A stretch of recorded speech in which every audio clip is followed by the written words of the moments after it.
Deyir, bir nəfər Əbdürrəhman adında Mədinədə müəllim idi, uşaqlara dərs deyərdi.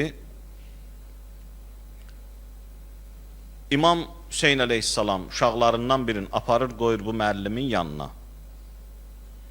Bu müəllim birinci dərs günündə uşağa öyrədir. Elhamdülillah Rabbil aləmin ayəsini. Bismillahirrahmanirrahim. Elhamdülillah Rabbil aləmin. İmam Hüseyin əleyhissalam çıxartır ona 1000 dinar pul verir. Səhabələr təəccüblənirlər.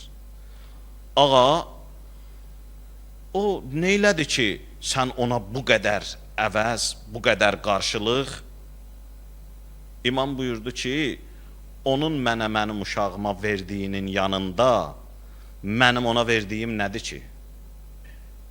Mən ona dünya malı vermişəm, o mənim uşağıma axirət qazandırıb. O mənə axirət qazandırıb.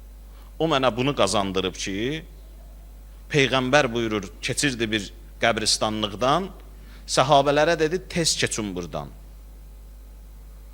Qaydanda həmin qəbristanlıqdan qaydanda tələsmədi Peyğəmbər, səhabələri də tələsdirmədi. Soruşdular ki, ya Rasulallah, bir zaman buradan keçdik, tələsdin, amma indi tələsmədin. Niyə?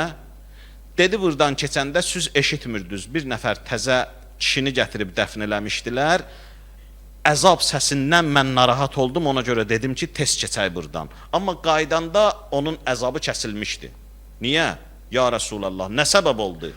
Dedi, onun həyat yoldaşı uşağını aparıb qoyub müəllim yanına, ona birinci dərsdə Bismillahirrahmanirrahim kəlməsini öyrədib. Allah Teala uşağına öyrədilən bu Bismillahın savabını göndərdi atanın qəbrinə, Allah əzabı götürdü qəbirdən.